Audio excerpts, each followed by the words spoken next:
రాష్ట్ర వ్యాప్తంగా అంగన్వాడీలు సమ్మెకు పిలుపునిచ్చి 26 రోజులు పూర్తయింది. అయితే ఈ నేపథ్యంలోనే శ్రీకాకుళంలో మాత్రం 26 రోజులుగా 26 రకాలుగా వినూత్న పద్ధతుల్లోని నిరసన తెలియజేయడం అయితే జరిగింది. అందులో భాగంగానే కొన్ని సందర్భాల్లో చెవిలో పువ్వు పెడుతుంది ప్రభుత్వం అని చెప్పి చెవిలో పువ్వు పెట్టి సింబాలిక్గా చెప్పడం జరిగితే మరికొన్ని సందర్భాల్లోని ఎమ్మెల్యేలు ఇళ్లను ముట్టడించి అలాగే రోడ్లపైకి వచ్చి ధర్నా చేస్తూ మరి వీళ్ళు నిరసన తెలియజేయడం అయితే జరిగింది. ఇందులో భాగంగా వీళ్ళు 26 రోజులు బట్టి చేస్తున్నటువంటి ఈ నిరసనలు అలాగే ఈ సమ్మెలో భాగంగా ఆ లబ్ధిదారులకి చేకూరాల్సినటువంటి ఏవైతే లబ్ధి ఉందో అది చేకూరకపోవడంతో అక్కడ అంగన్వాడీ సెంటర్లోని సచివాలయం సిబ్బందిని ప్రవేశపెట్టించి తాళాలను పగలగొట్టించి అక్కడ ఉన్నటువంటి ఛార్జ్లో వీరి అంగన్వాడీ వర్కర్ల ఛార్జ్లో ఉన్నటువంటి ఏ సామాన్లు అయితే ఉన్నాయో అవన్నీ కూడాను సచివాలయం సిబ్బంది ఛార్జ్లో తీసుకోవడం జరిగింది. అయినప్పటికీ కూడాను ఎవరైతే లబ్ధిదారులు ఉన్నారో వారైతే మాత్రం సచివాలయం సిబ్బంది చేస్తున్నటువంటి ఆ డ్యూటీలోకి వచ్చి మాత్రం ఆ పిల్లలను పంపించడం కానీ లేదా ఆ లబ్ధిదారులకు అందవలసినటువంటి వస్తువులు కానీ ఏవి కూడా తీసుకోవడానికి మాత్రం ఎవరు కూడా ప్రజలకు సమకూర్తం చూపకపోవడంతో ఈ యొక్క సమ్మెకు ప్రజలు కూడా ఓ పక్క నుంచి మద్దతు చేసినట్లుగా అనిపించడం అయితే జరిగింది.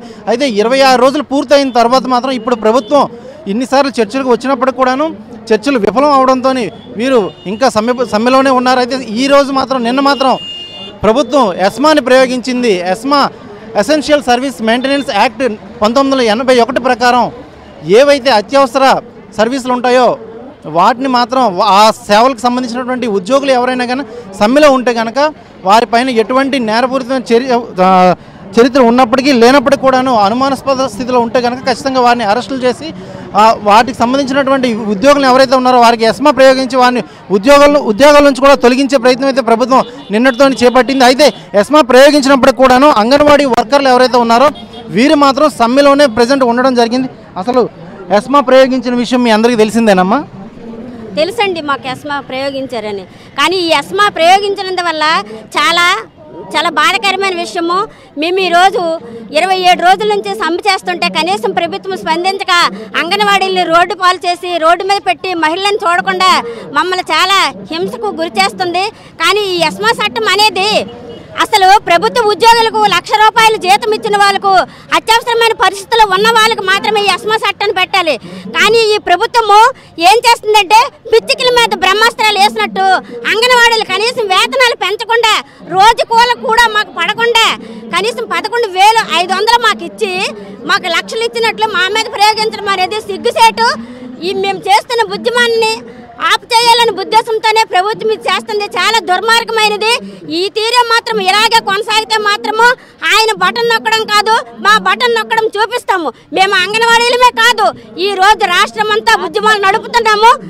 రాష్ట్రమంతా మేము ఉద్యమాన్ని నడుపుతున్నాము.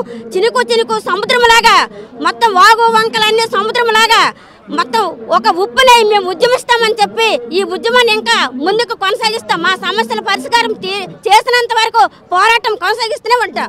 సమస్యలు ఉన్నాయని చెప్పి మీరు రోడ్డు బాట పడితే కనుక ప్రభుత్వం మాత్రం మీ అత్యవసర సేవలను గుర్తించి మీ మీద ఎస్మా ప్రయోగించడం జరిగింది. అయితే ఎస్మా ప్రయోగించిన క్రమంలో మీ ఉద్యోగాలు ఊడిపోయే పరిస్థితులు అయితే కనిపిస్తున్నాయి. అయినప్పుడు కూడా మీరు సమ్మెలోనే కూర్చున్నారు. అసలు మీకు ఉద్యోగం ముఖ్యమా లేకపోతే మీకు ఇచ్చిన హామీలు నెరవేర్చడం ముఖ్యమా?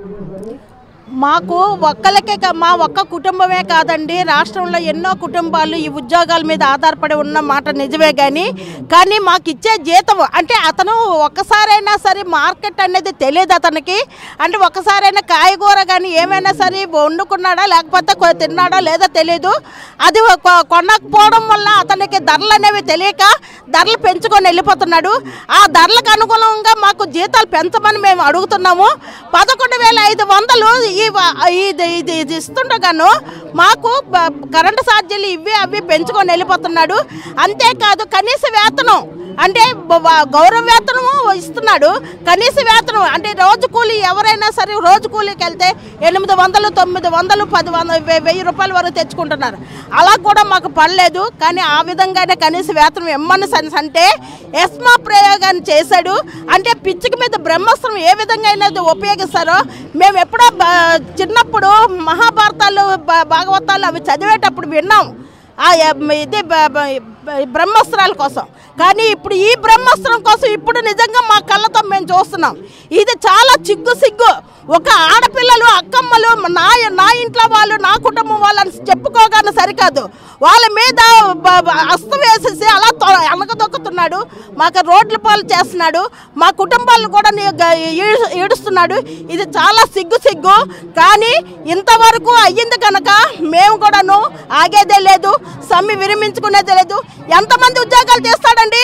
ఎంతమంది? రాష్ట్రంలో ఎన్నో కోట్ల మంది ఉన్నాము, వాళ్ళందరూ ఉద్యోగాలు తీసేయగలరా? తీయనివ్వండి, ఎవరికి వేసుకుంటారు మేము చూస్తాము.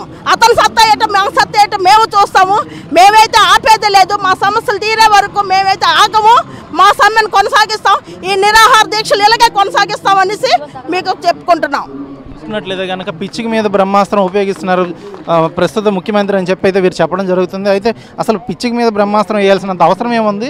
అసలు ఈ ఉద్యోగులు ఎవరైతే ఉన్నారో వీరిపైన ఎస్మా ప్రయోగించడం పట్ల ఈ ప్రభుత్వం చేతకానితనమా లేకపోతే అత్యవసర సేవల్ని దృష్టిలో పెట్టుకుని ఇటువంటి చర్య తీసుకుందా అనేది మాత్రం అసలు తెలుసుకుందాం. మోహన్ రావు గారు, అసలు ఏంటి ఈ చిరు ఉద్యోగుల మీద ఎస్మా ప్రయోగించడం, మీరు అసలు దీన్ని ఎలా తీసుకుంటున్నారు? గతంలో చూసుకున్నట్లయితే కనుక తమిళనాడు ముఖ్యమంత్రి జయలలిత అప్పుడెప్పుడో తీసుకున్నారు, ఎస్మా ప్రయోగించి కొన్ని లక్షల ఉద్యోగాలైనా తీయడం జరిగింది. అయితే ఇప్పుడు ఈ వీళ్ళపైన ఇటువంటి ఎస్మా ప్రయోగిస్తారని మీరు అసలు అనుకున్నారా? రాష్ట్ర ప్రభుత్వం అంగన్వాడీ ఉద్యోగుల న్యాయమైనటువంటి డిమాండ్స్ని పరిష్కారం చేయకుండా వాళ్ళని విచ్ఛిన్నం చేయడానికి, సమ్మెను నిర్వీర్యం చేయడానికి వాళ్ళ మీద ఎస్మా ప్రయోగించింది. జీవో నెంబర్ 2ని విడుదల చేసింది. ఇది చాలా అన్యాయమైనటువంటిది. ఇది పిచ్చుక మీద బ్రహ్మాస్త్రంలాగా ఉన్నది.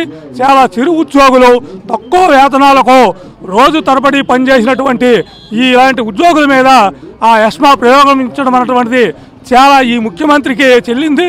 ఇది ఈ ప్రభుత్వం శాతకాంతరంగా ఈ ప్రభుత్వం సమ్మెను పరిష్కరించడానికి ఈ ప్రభుత్వం దగ్గర కనీసమైనటువంటి ఆధారం కూడా లేని కారణంగా అలాంటి బెదిరింపులకు పాల్పడింది అన్నది అర్థమవుతుంది. కాబట్టి ఇలాంటి ఎస్మాల వలన అంగన్వాడీలో భయపడేది, బెదిరిపోయేది లేదు. నీవు ఇచ్చిన జీవోకి చిత్తు కాగితం కంటే హీనంగా ఈవేళ చూసి అంగన్వాడీ వాళ్ళు ఇచ్చిన జీవోని ఇచ్చినట్టుగా తగలెట్టి మరి తిప్పి పంపించినారు. ఇది అంగన్వాడీల సత్తా, ఇది అంగన్వాడీల పోరాటం. అలాంటి అంగన్వాడీల న్యాయమైన పోరాటానికి అన్ని సంఘాలు ఇలా మద్దతు తెలియజేస్తాయి. ముఖ్యమంత్రి ఇలాంటి బెదిరింపులకి, ఇలాంటి చేతకాని పోకడలు కానీ పాల్పడితే ఖచ్చితంగా బుద్ధి చెబుతామని చెప్పి హెచ్చరిస్తున్నాం. చూసుకున్నట్లయితే కనుక ఎస్మా ప్రయోగించడం అంగన్వాడీ వర్కర్ల పైన ఇది సబబు కాదని చెప్పి అయితే సిఐటియు చెప్పడం జరిగింది. అది యూటీఎఫ్ నాయకుడిగా మీరు చెప్పండి, అసలు ఇటువంటి అంగన్వాడీ వర్కర్ల మీద ఎస్మా ప్రయోగించడం వల్ల ప్రభుత్వానికి ఏమైనా అసలు ప్రభుత్వ చర్య అసలు ఏమైనా తీసుకోవచ్చు ప్రజలు కానీ ఇటు వీళ్ళు కానీ? అంగన్వాడీ ఉద్యోగుల తాలూకా డిమాండ్లు చాలా న్యాయమైనవి. వాళ్ళ కోరికలేమి గొంతెమ్మ కోరికలు కాదు. 2 రకాల కోరికల కోసం పోరాడుతున్న పరిస్థితి. ముఖ్యమంత్రి ఇచ్చిన హామీని అమలు చేయాలని, సుప్రీంకోర్టు ఉత్తర్వుల ప్రాప్తి, కనీస వేతనం అమలు చేయాలని. ఈ 2 కోరికలు గతంలో ప్రతిపక్షంలో ఉండేటప్పుడు జగన్మోహన్ రెడ్డి గారు అమలు చేస్తామని ఇచ్చిన హామీ. ప్రతిపక్షంలో ఉండేటప్పుడు ఇచ్చిన హామీలు అధికార పక్షంలోకి వచ్చేటప్పుడు ఈ ప్రభుత్వానికి ఏమైనా చేదుగా అనిపించాయా, వాళ్ళకి భారంగా అనిపించాయి అనేది ప్రభుత్వం ప్రశ్నించుకోవాలి. ఒకనాడు దేశంలో ఇందిరమ్మ ఈ ఎస్మా చట్టాన్ని ఉద్యోగులు, ఉపాధ్యాయులు, కార్మికుల మీద ఏ రకంగా అయితే ప్రయోగించి ఆవిడ ప్రజల తాలూకా కోపాన్ని చూసిందో, ఈరోజు ఈ జగనన్న ప్రభుత్వం ఖచ్చితంగా 2024లో తగిన మూల్యం చెల్లించుకోక తప్పదు. ఖచ్చితంగా కార్మికులందరూ, ఉద్యోగులు, ఉపాధ్యాయులందరూ 2024 ఎన్నికల్లో తగిన రిటర్న్ గిఫ్ట్ ఇస్తారని చెప్పి మేము యూటీఎఫ్ పక్షాన హెచ్చరిస్తున్నాం. ఈ అంగన్వాడీ ఉద్యోగుల న్యాయమైన డిమాండ్లు పరిష్కరించే వరకు కూడా యూటీఎఫ్గా మేము మద్దతు తెలియజేస్తున్నాం. వారి పోరాటాలకు అండగా ఉంటాం. ప్రభుత్వం దిగివచ్చి ఈ జీవో నెంబర్ 2ను రద్దు చేయాలి, వెంటనే వాళ్ళ న్యాయమైన డిమాండ్లను పరిష్కరించాలని కూడా మేము కోరుతున్నాం. ప్రభుత్వం తీసుకున్న నిర్ణయంలో వెనకడుగు వేయకుండా కనుక వారిపై వేసినటువంటి ఎస్మా ఏదైతే ఉందో దాన్ని అలాగే ఉంచినట్లయితే వీళ్ళు ఉద్యోగాలు కోల్పోయే అవకాశం ఉందా లేదా? ఒకనాడు ఇదే ప్రభుత్వం అంగన్వాడీ ఉద్యోగుల్ని స్వచ్ఛంద సేవకులని చెప్పారు. ఈరోజు స్వచ్ఛంద సేవకులుగా వీరిని పరిగణిస్తున్న ఈ ప్రభుత్వం ఏ రకంగా అత్యవసర సేవకులుగా గుర్తించి వారి మీద ఈ ఎస్మా చట్టాన్ని ప్రయోగిస్తారో ప్రభుత్వమే సమాధానం చెప్పాలి. ఎప్పటికైనా ప్రభుత్వం వాళ్ళని ప్రభుత్వ ఉద్యోగులుగా గుర్తించి భద్రత కల్పించాలి. ఏదైతే జీవో నెంబర్ 2 ఇచ్చిందో ఇది చిత్తు కాగితంగా మేము పరిగణిస్తున్నాం. దేశంలో ఉండే రాష్ట్రంలో ఉండే 50 మంది ప్రజాతంత్రవాదులందరూ దీనికి మద్దతు పలుకుతున్నారు. ఈ ప్రభుత్వం ఇంటి ముఖం పట్టేటట్టు ఖచ్చితంగా ఆ రకంగా ప్రభుత్వం మీద చర్యలు ఉంటాయని చెప్పి మేము ఆశిస్తున్నాం. స్వచ్ఛంద సేవకులని మీరే చెప్తున్నారు కదా, స్వచ్ఛంద సేవకులు ఇలా డిమాండ్ చేయడం కరెక్ట్ అంటారా లేదా? ఈరోజు స్వచ్ఛంద సేవకులుగా పరిగణిస్తున్న ప్రభుత్వం ఈరోజు ప్రజల్లో అంగన్వాడీలు కూడా ఒక భాగం. ఒకప్పుడు కరోనా కాలంలో విపరీతమైన సేవలు అందించారు. ఆ సేవలకి ఆ రోజు ప్రభుత్వం మెచ్చుకుంది. ఇదే మెచ్చుకున్న ప్రభుత్వం ధరల పెరుగుదల కావచ్చు, కుటుంబం గడవడం కనీస ఇబ్బంది కావచ్చు, వాటిని పరిగణనలోకి తీసుకోకుండా కనీస వేతనాన్ని అమలు చేయకుండా రోడ్డున పడేయడం అనేది చాలా బాధాకరం. ఈరోజు ప్రభుత్వం వారి న్యాయమైన డిమాండ్లను పరిగణనలోకి తీసుకోవాలి. స్వచ్ఛంద సేవకులైనా ప్రభుత్వ ఉద్యోగులైనా ఎవరైనా ప్రభుత్వంలో భాగమే.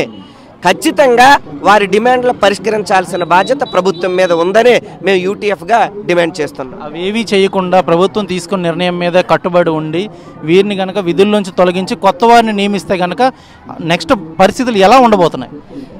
వీరి మీద ఏమైనా చర్యకు రాష్ట్ర ప్రభుత్వం పూనుకుంటే రాష్ట్రంలో ఉండే 10 లక్షల మంది ఉద్యోగులు, ఉపాధ్యాయులు, కాంట్రాక్ట్ అవుట్సోర్సింగ్ ఉద్యోగులు, అసంఘటిత కార్మికులందరూ అంగన్వాడీ ఉద్యోగుల వెంట ఉంటాం. తగిన బుద్ధి చెప్పడానికైనా మేము సిద్ధపడతామని చెప్పి ఈ రాష్ట్ర ప్రభుత్వాన్ని హెచ్చరిస్తున్నాం. చూసుకున్నట్లయితే కనుక ఈ ఎస్మా ప్రయోగం అనేది మాత్రం చాలా ఇబ్బందికరమైందని, ఎందుకంటే కనుక ఎస్మా ప్రయోగించిన తర్వాత అసలు పూర్తిగా చూసుకున్నట్లయితే కనుక వీరి విధులు ఏవైతే ఉన్నాయో ఆ విధుల నుంచి తొలగించేసి కొత్త వారిని నియమిస్తారా ఏంటా అనేది మాత్రం చూసుకోవాల్సిన విషయమేని. అయితే ఇక్కడ జీవో నెంబర్ 2తోని మన సిఐటియు నాయకులు ఉన్నారు, తేజస్వరరావు గారు. అయితే వారి మాటలు కూడా తెలుసుకుందాం. అసలు ఎస్మా ప్రయోగించి వీరికి విధుల్లోంచి తొలగించినట్లయితే కనుక సిఐటియు తరపు నుంచి మీరు ఎటువంటి చర్యలు తీసుకోబోతున్నారు? ఈరోజు రాష్ట్ర ప్రభుత్వాన్ని మేము ఒకటే ప్రశ్నిస్తున్నాం. గౌరవ వేతనం వీళ్ళకి ఇస్తూ వీళ్ళు ప్రభుత్వ ఉద్యోగులు కారని చెప్పి ఒకవైపు ప్రభుత్వం చెప్తుంది. మరి ప్రభుత్వ ఉద్యోగులుగా గుర్తించినప్పుడు ప్రభుత్వ ఉద్యోగులకు వర్తించే అత్యవసర చట్టం అసలు వర్తించదు. ఎందుకంటే విద్యుత్తు, రవాణా, మంచినీరు, పాలు ఇటువంటి వాటికి సంబంధించిన వాటికి అత్యవసర చట్టాన్ని ఇంతవరకు అమలు చేస్తూ వస్తున్నారు ప్రభుత్వం. కానీ ఇప్పుడు ఏంటంటే అంగన్వాడీల ఉద్యమం మీద కూడా నిర్బంధం ప్రయోగించడానికి జీవో నెంబర్ 2 ఎస్మాను ప్రయోగించడానికి సిఐటిగా తీవ్రంగా ఖండిస్తున్నాం. గతంలో కూడా జీవో నెంబర్ 1 ఇచ్చి ప్రదర్శనలు, ధర్నాలు కూడా నిషేధిస్తూ ఇచ్చిన తర్వాత హైకోర్టు కూడా జీవో నెంబర్ 1ని కొట్టివేస్తూ తీర్పిచ్చింది. అంటే ఈ ప్రభుత్వానికి కోర్టు ముట్టికాయలు పెడితే తప్ప, ప్రజలు చివాట్లు పెడితే తప్ప ప్రభుత్వంలో చలనం రావట్లేదు. మేము ఒకటే ప్రశ్నిస్తాం, 1,10,000 మంది ఉద్యోగాలని తీసే దమ్ము ధైర్యం ఉంటే నువ్వు తీయి. రాష్ట్రం అగ్నిగుండగా మారుతుంది. నిన్ను కూడా బంగాళాఖాతంలో కలిపేసే రోజు కూడా దగ్గరలో ఉన్నాయి. ఈరోజు అందుకనే దానికి వ్యతిరేకంగా ఈ ఎస్మాను ప్రయోగిస్తూ ఉద్యోగులు, కార్మికుల మీద నిర్బంధాన్ని ప్రయోగానికి వ్యతిరేకంగా జనవరి 9వ తేదీన రాష్ట్ర వ్యాప్తంగా ఉద్యోగులు, కార్మికులు, ప్రజలందరూ కూడా ఎక్కడికక్కడ జైలు బరో కార్యక్రమానికి పిలిపిస్తున్నాం.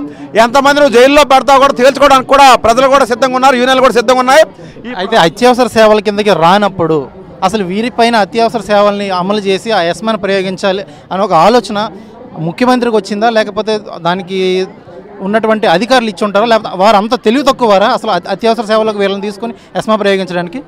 ఖచ్చితంగా బుద్ధి లేని వారు ఇటువంటి నిర్ణయాలు తీసుకుంటారని చెప్పదలుచుకున్నాం. ఎందుకంటే 3 లక్షల రూపాయలు ఇచ్చి చాలామంది సలహాదారులు పెట్టుకున్నారు. ఆ సలహాదారులందరినీ కూడా మీరు పక్కన పెట్టేసి వీళ్ళకి ఆ వేతనాల రూపంలో పెంచగలిగితే సమస్య పరిష్కారం అవుతుంది.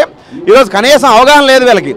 ఈరోజు గర్భిణీలు, బాలింతలకు సంబంధించి ఒకవైపు ఏమో మేము సచివాలయ ఉద్యోగుల ద్వారా సరఫరా చేసేస్తున్నాం, ఎక్కడా విధులకు ఆటంకం కల్పించట్లేదు, ప్రజలకు అసౌకర్యం కలిగించలేదు చెప్తూ మళ్ళీ ప్రజలకు అసౌకర్యం కల్పిస్తున్నాం కాబట్టి అత్యవసర చట్టం కింద ఈ ఎస్మాను ప్రయోగిస్తున్నామని చెప్తే, అంటే పొంతం లేదు సమాధానం వాళ్ళే చెప్తున్నారు. వాళ్ళకు ఒక అవగాహన లేకుండా మతిమాలిన చర్యలు చేపడుతున్నారని చెప్పదలుచుకున్నాం. బుద్ధి లేని ఇటువంటి చర్యలు తీసుకుంటే మాత్రం ప్రజల్లో హిట్లర్లకు ఏ రకంగా గతి పట్టిందో వీళ్ళకు కూడా నిరంకుశత్వంగా వెళ్తే రానున్న రోజులు వీళ్ళు కూడా ఇంటికి పంపే రోజులు దగ్గరలో ఉన్నాయి. మరొకటి ఇందులో చెప్తున్నాం, 6 నెలలు వచ్చేస్తుంది అంటారు. 2 నెలల తర్వాత నువ్వు ప్రతిపక్షంలోకి వెళ్ళిపోయేటప్పుడు 6 నెలలు ఎలా వచ్చేస్తుందని చెప్పి మేము ప్రశ్నించదలుచుకున్నాం.